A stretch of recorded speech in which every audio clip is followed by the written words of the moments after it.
राधे राधे दोस्तों, आप सभी लोगों को शशि रानी का नमस्ते प्रणाम। आज हम आप लोगों के बीच में चुटकुला नाच गीत लेके आए हैं। आप लोग सुनिए, आनंद लीजिए और कमेंट के माध्यम से जरूर बताइए दोस्तों आप लोग को गीत कैसे लगे। आजमगढ़ से आवेला सोनार छोटी नदी, आजमगढ़ से आवेला सोनार छोटी नदी, सोनार छोटी नदी, सोनार छोटी नदी, आजमगढ़ से आवेला सोनार छोटी नदी, आजमगढ़ से आवेला सोनार छोटी नदी, बीकवा गढ़ेला रउआ दार छोटी नदी, बीकवा गढ़ेला रउआ दार छोटी नदी,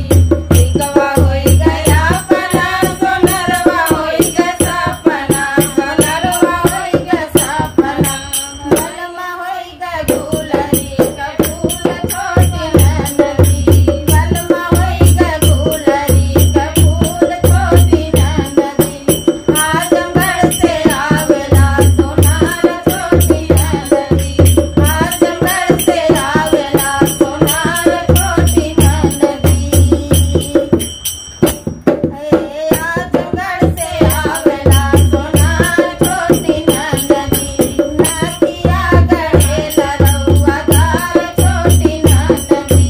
नदिया गढ़ेला रउआ दार छोटी नदी, नदिया होई गया पना सोनरवा होई गया सपना,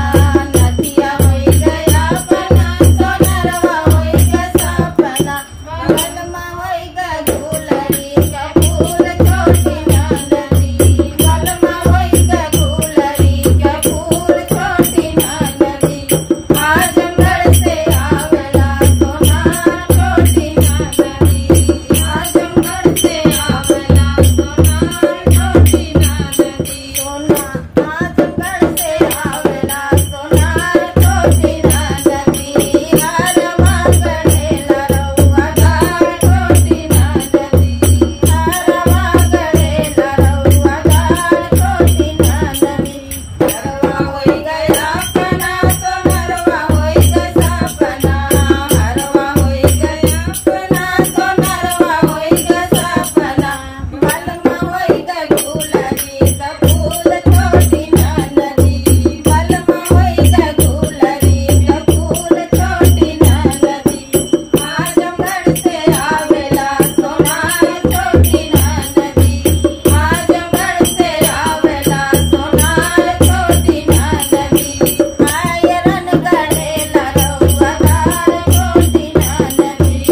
आयला गढ़ेला रउआ दार छोटी नदी, झुमका होई गया पना सोनरवा होई गया सपना, झुमका होई गया पना सोनरवा होई गया सपना, बलमा होई गया गुलरी